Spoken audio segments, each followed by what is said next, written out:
lovely to be in, man. Nice to be the comedian, but judging by the amount of cobwebs in there, I could be in literally any single basement flat that I've ever lived in Brighton, honestly. Honestly, I'm not talking about the whole room, just talking about this small stage area here. And I'm like, it's still $1.5 grand a month, do you know what I mean? No bills included, and the deposit is 6 times your annual income. And they're like, it's all right, you can just get a guarantor. And I'm like, to be honest, you're assuming like how much I actually still talk to my family. Do you know what I mean? I've not spoken to you in 6 years, but can I have £17,000? So, and they always put some mad shit, whenever you move into a flat in Brighton, right, this is my experience, but they always put some mad shit like you can't fuck with. Right, for example, now I've got whatever the fuck this is. And I know, to be honest, I know there's a keyboard under there, but they're like, you can't play it. And I'm like, I went to BIM, let me play the keyboard. But I once moved into a flat that had a dead plant on the inventory. And I'm like, do we need to keep this to get our deposit back? I'm like, it's, by the way, it's easy to look after a dead plant. You have to water that thing for shit, man, honestly, so it's fine. It's dead. I like Halloween time because I got really bad arachnophobia, right? And a lot of my friends make fun of it. I'm in my mid-30s and they're like, you're still scared of spiders? And I'm like, well, fucking every single time Halloween comes out, you're like, what's the scariest animal? Fucking spiders, mate. Do you know what I mean?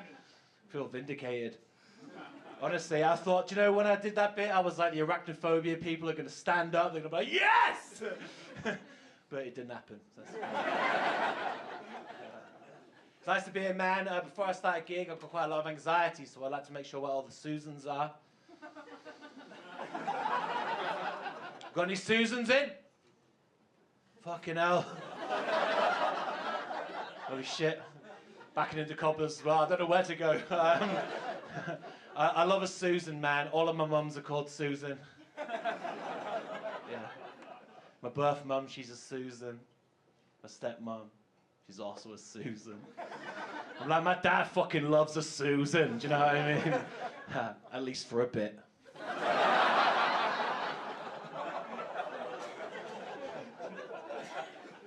Cut my dad, he bleeds Susans, that's what I like to say. Sometimes I think about his chat line, she goes to the bar, Susan's already there, heroin rollers, wine, a glass of wine in her hand, and she's like, my name's Susan. And I work out, and he'd be like, stop you there. You had me at Susan. Right, cool. I was watching on iPlayer the Judy Garland film. You guys seen it? It's a very good film, right? Renee Zellweger, she won a few Oscars and that. It's good. Right, but there's one part of the film that I cannot get out of my head, right? And basically, Judy Garland is, she's dating this real younger guy. It's called Mickey, and Mickey's around her house, and they've like stayed over the night and stuff. And he's eating breakfast. By the way, he's eating crumpets with like a knife and fork, which is like, fuck, I ain't got enough time for that.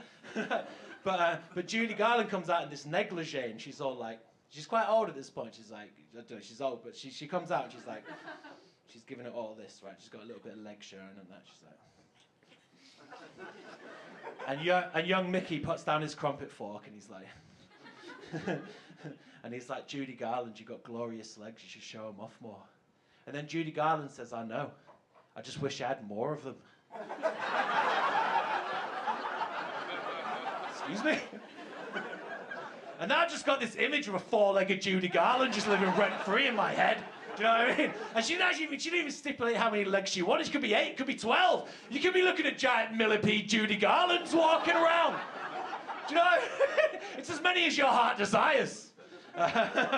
Fucking hell, I'm scared. I've got a phobia of centaur Judy Garlands. It's something that I never thought would ever happen in my life. I quit drinking. In the mornings. Shit. Alright, fuck yeah, man. That's a start. Come on, man. I've been to groups. That's a start. They're always nice in groups. Too nice, I don't think. Got this app on my phone called I Am Sober, and for the longest time I was like, dude, at least that makes one of us, you know what I mean? But I'm using the app wrong. I found out that you could put in any addiction you want. You can put in drugs you've never taken, just feel good about yourself. And I do, man. I've been clean off heroin for 35 years. Thank you. Yeah, cool, man. Yeah, never touched a single drop of heroin for 35 years. I'm proud of myself, man. I am. Yeah, I'm 37 years old.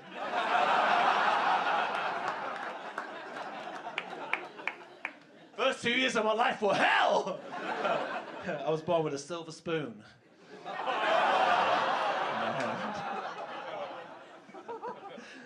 You guys are fun, man. So one of the worst things about doing stand-up comedy is sometimes you got to go to Portsmouth. Fucking hell. Every single comedian you've seen who's made it, like Michael McIntyre, they've all been to Portsmouth, man. It's like, fuck. It's like being through the war or something like that. It's crazy.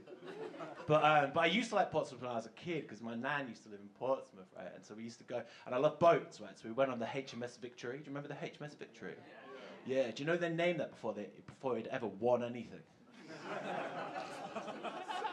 That's a lot of pressure to put on the people on that boat. Do you know what I mean? Like they go into the first battle, like if we lose this. I'd rather be on the HMS. I hope we all just get along. That's fun, man. I love a boat. Did you know before the accident, Captain Hook was called Captain Hand?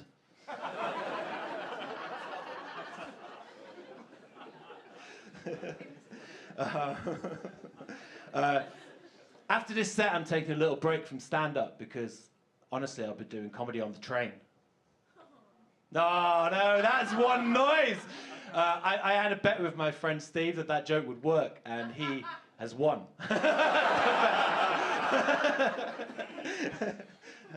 I hate it when you get the train, right? And I hate it bothers me on a sort of like philosophical level when they say you can only alight from this station because you can only alight from the 4 coaches of this train because this station's got a short platform. And I'm like, why are you doing the platform like that, man? It's not what you do on the platform, it's not the size of the platform, it's what you do on the platform that really counts, you know. It's just got the platform that God gave it, you know what I mean? I think they should reframe it. They should say you can only get off from the front 4 coaches because this is an unreasonably long train.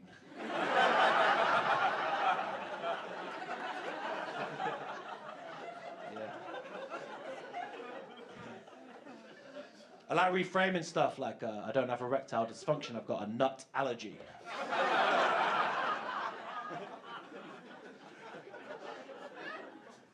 Do you guys know Aristotle? Aristotle. Some big cheers there. Greek philosophers! All right, in the house. I love it, man. Do you know that Aristotle thought this? He thought the longer your penis, the least fertile you were. Because by the time the sperm reaches the end of your penis, it's too cold. It's too cold to impregnate the egg. And I'd just like to say as a side note, I got loads of kids.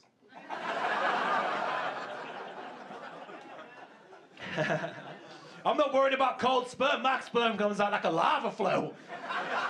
I'm burying ancient civilizations with my sperm. Do you know what I mean? Fucking steam coming out the end. Sometimes I paint my balls gold and it's just pretend it's like a sleeping dragon. Do you know what I mean? Looking after its treasure.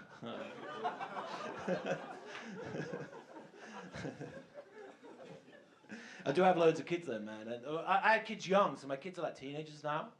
Right, so, but I thought as a younger parent I might be able to connect with them more, but it's hard. Like, I asked my daughter, who's 15, I said, what are you learning about in history? She just said the past and walked off.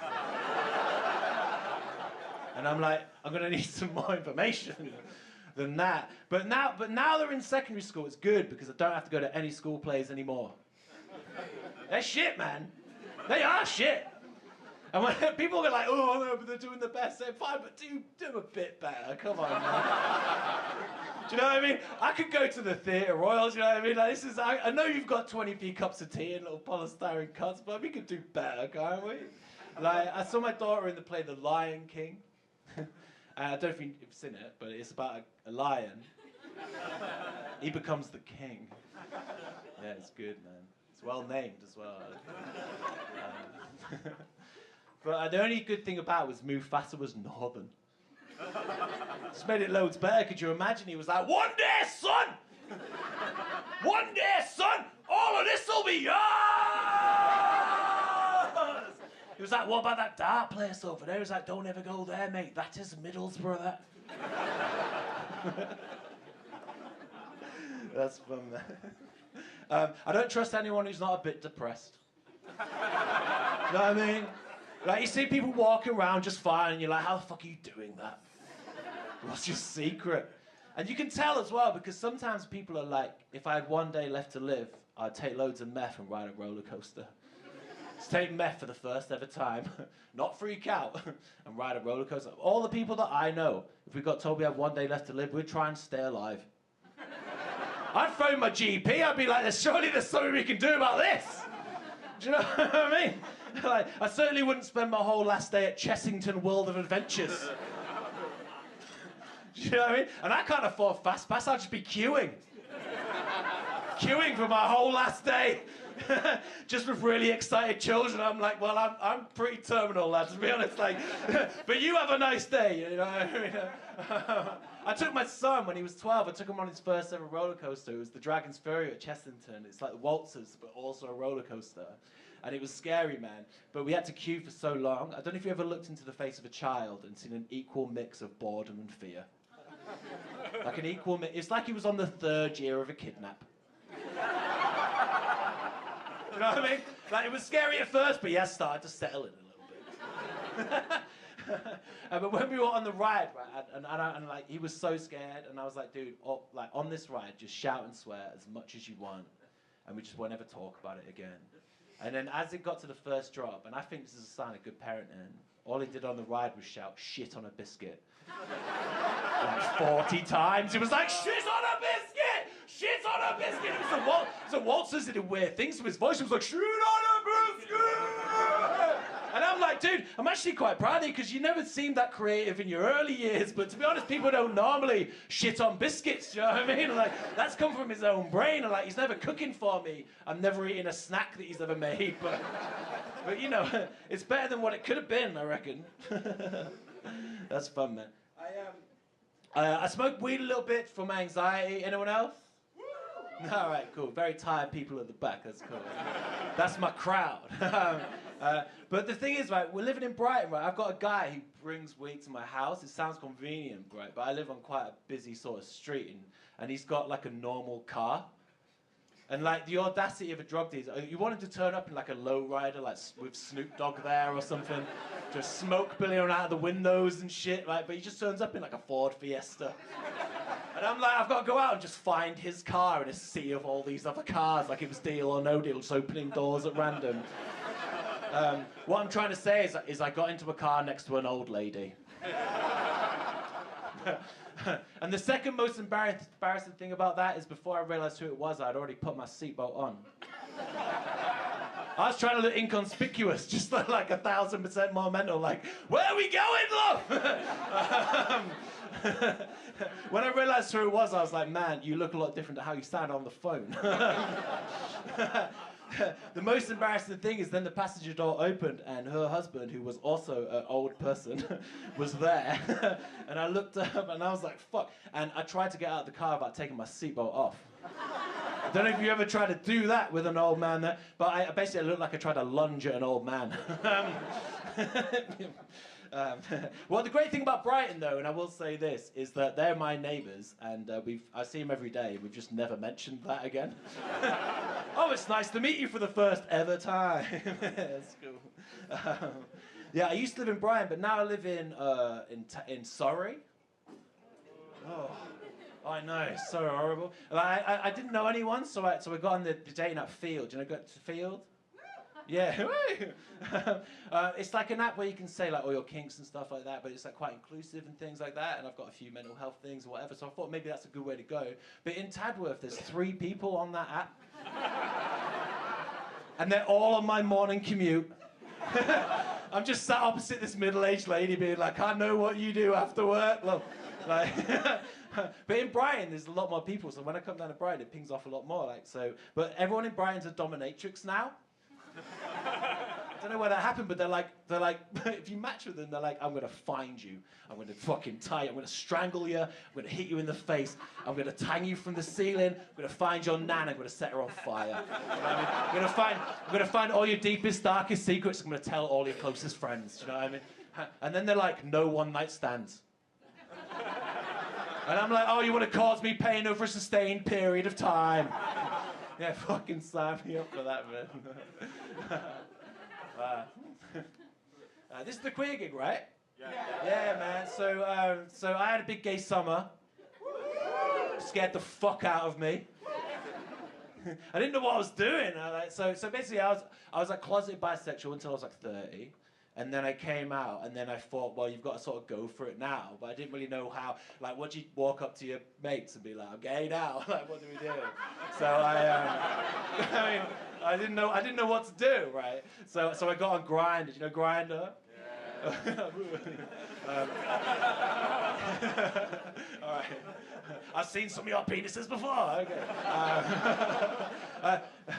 Give me a cheer if you're on Grindr. Okay, if you didn't cheer, then we will know. And I'll tell you why. I got mine set to 30 meters radius. How fucking terrifying is that? I matched with a dude who was 2 meters away from me. Turn around, no trousers on. He's in my kitchen. He seemed like a cool guy. His name was Two Aubergines. I don't know if that's like his first and second name, like a double-barrel surname, but that's Mr. Aubergine to you. That's what I was there for. So I said, like, you know, like, I'm bisexual, so, like, I'm here for the mixed meze platter, not just your baba ganoush. Yeah. He was dressed like half a builder, by which I mean he had a hard hat on. And that is the end of that sentence, dude. So me and my girlfriend broke up because of all that stuff that I just said.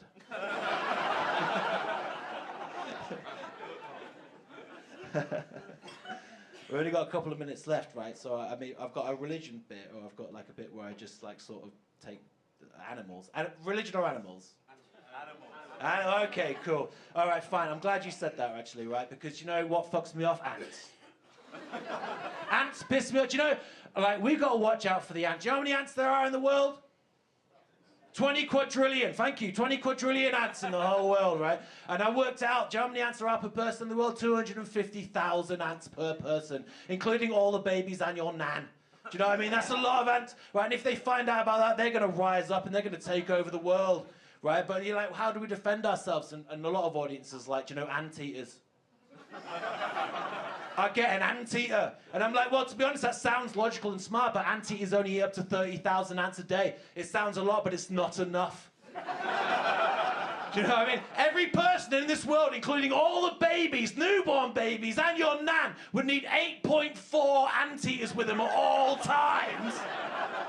That's an unreasonable amount of anteaters, isn't it? One anteater, let's be honest, is unreasonable. But you've seen someone try and walk more than 4 dogs? It'd be fucking havoc on the tube, mate, I'll tell you that. A family of 4 would need 33.2 anteaters in their house at all times. Fucking ridiculous. People are worried about AI rising up and taking over the world. The only AI that I'm worried about is ant-incident! All right. Ha. The animal I hate the most. And let's see if you're with me on this, right? I'm from the Yorkshire Dales, so I feel like I can say it, but it's horses. I don't know if you like horses or hate horses, but I'm going with it.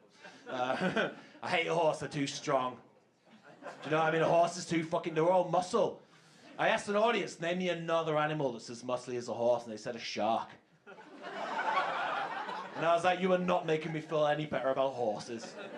In my opinion, sharks are like the horses of the sea. And then I remembered the existence of seahorses. Which, let's be honest, the real horses of the sea. But to be honest, I'm jealous of horses, because when a horse is born, it just trots out of the womb as a fully formed horse, you know? It's a ready-to-go horse. It's a boil-in-a-bag horse. Right, but when we're born, we just lie on our backs for like 3 years. We can't do shit. We just live off tits. It's your mum's tits. It's weird, right? But this is why, and the reason why I'm not scared of Judy Garland centaurs, is that centaurs are the least likely of all mythical creatures. They just are, right? Because whenever you see a centaur in a film, like The Lion and the Witch in the Wardrobe or whatever, it's like beating the odds amid its full adulthood. But in reality, if that centaur was only 1 year old, the back half of it, the back half, it's a fully formed horse. But the front half is barely even a toddler. Do you know what I mean? So this thing's just crawling around and I find how the fuck does it move about? So it's like one of those top-heavy tractors. I just don't understand how it fucking does it. It's just crying and being sick in itself and refusing to go to bed on time. I just don't think any of them would have survived. It's a very hard impression to do that, you know. Make yourself look like a baby and a horse. Okay, I will. No one asked me to do any of this. If you are offended by any of the centaur jokes, don't worry, I'm a Sagittarius, so... Okay, thank you. That's good.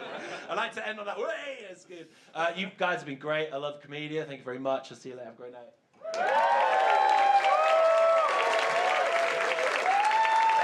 Keep it going for Riggs, everyone!